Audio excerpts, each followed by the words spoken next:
Mahar 100 miliar. Nama saya Rani. Umur saya 17 tahun, masih duduk di bangku sekolah.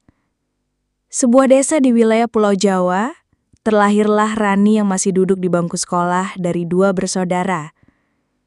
Di pagi itu, Rani bersiap-siap berangkat ke sekolah memakai pakaian yang begitu putih, rok berwarna abu-abu, jilbab berwarna putih.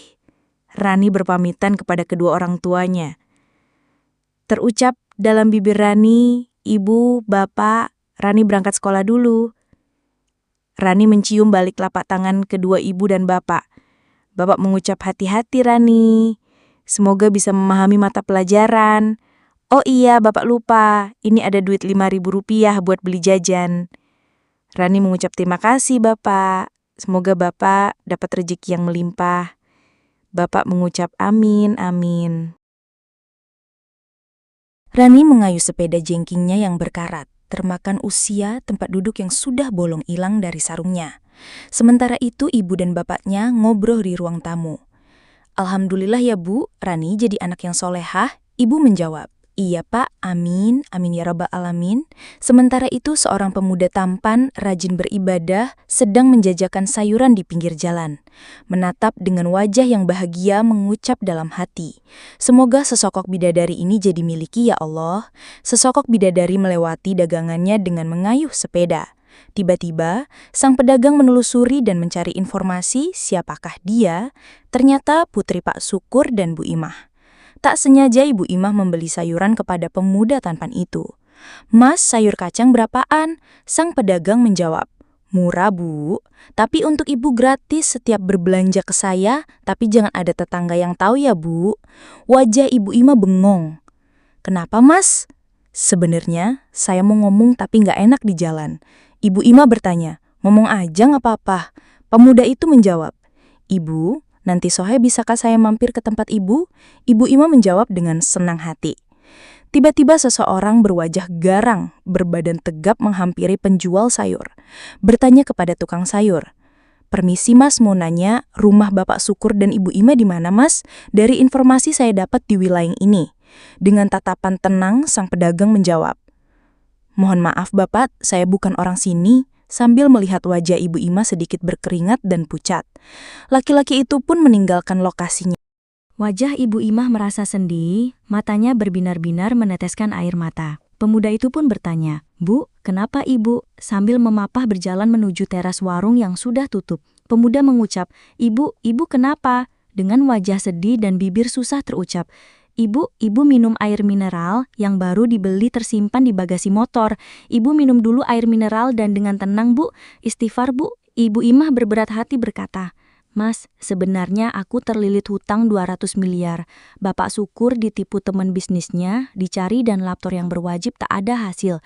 Bu sabar, semoga Allah memberi jalan keluar yang terbaik." Di siang hari, di dalam kamar Bapak Sukur dan Ibu Imah berbisik-bisik tentang utang yang belum terbayar. Sementara Rani sedang belajar di kamar. "Bu, Bapak punya ide, rumah dan tanah sawah kita jual saja. Kalau kita hitung-hitung hanya dapat 100 miliar. Dan akhirnya semuanya terjual dan bisa membayar sebagian hutang 100 miliar. Di malam hari mengendarai mobil mewah sang pemuda tampan. Ketuk pintu hingga berkali-kali rumah Pak Sukur tidak ada respon.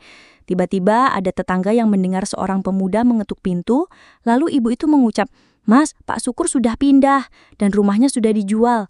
Sang pemuda bertanya, "Apakah ibu tahu Pak Sukur pindah di mana?" Ibu itu menjawab, "Mohon maaf, saya tidak tahu." Pemuda itu bergegas pulang, harapan pun sirna, sambil membaca sholawat dalam perjalanannya. Di sudut toko yang sudah tutup terlihat sepasang suami istri sedang duduk. Setika pandangan pemuda seperti mengenal ibu itu. Dengan mobil berkecepatan rendah tiba-tiba berhenti. Kemudian pemuda tersebut turun dan menghampiri suami istri itu dan bertanya, "Apakah ini Ibu Imah?" Ibu itu menjawab, "Iya benar, Anda ini siapa?" "Saya ini abang sayur Bu." Ibu itu mengucap, "Ya Allah, Mas Sayur." Pemuda itu bersalaman kepada Bu Imah dan Pak Sukur. Di balik tembok terduduk Rani yang merasa sedih. Tidak bisa melanjutkan sekolahnya dikarenakan biaya yang tak bisa dibayar. "Ibu, Bapak, ikut saya saja. Saya masih ada kamar." Dengan nada rendah, Bu, tenang malam ini saja agar Bu Bapak bisa beristirahat sejenak. Ibu Imah dan Bapak Syukur pun mau ajakan pemuda tampan itu dengan mobil Alphardnya. Setibanya di rumah, Mas Sayur, Bu Ima, dan Pak Syukur terheran. Tidak menyangka rumah pemuda itu seperti istana. Bu, Bapak, mari masuk. Anggap aja rumah sendiri. Mas, ini rumah siapa? Bu Ima bertanya. Ini rumah saya, Bu. Rumah yang saya bangun sendiri dan hanya ditemani security dan pembantu. Bapak ibu kamu di mana?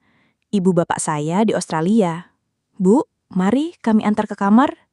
Bu Ima berpegangan dengan Rani. Tiba-tiba kaki Rani terpeleset dengan sigap Mas Sayur menopang Rani. Dengan wajah malu, Rani mengucap terima kasih, Mas. Dengan nada rendah, Mas Sayur mengucap sama-sama cantik. Keesokan paginya, seusai sarapan, Pak Syukur dan Bu Imah ingin bergegas pergi. Mas, saya mau pamit. Bu Imah mau kemana? Entah, mau kemana nanti nyari sekitaran kota, berteduh di toko. Bu, Bapak, saya mau ngomong sesuatu. Bilang aja, Mas. Bu, Bapak, pertama saya bersilaturahmi dengan keluarga Bapak. Dan kedua, saya ingin meminang putri Ibu. Pak Syukur dan Bu Imah saling bertatapan berwajah bengong. Bapak Syukur bertanya, Mas jangan bercanda, kami tempat tinggal aja tidak punya. Apalagi saya masih jadi buronan penagih hutang. Ibu, Bapak, saya tidak akan mempermasalahkan tentang hutang Bapak dan hidup Bapak. Semua kebutuhan Bapak dan Rani akan saya tanggung sampai semua hutang saya lunasi semua. Saya berharap dengan hati ikhlas Bapak Ibu merestui dan menyetujui tawaran saya ini.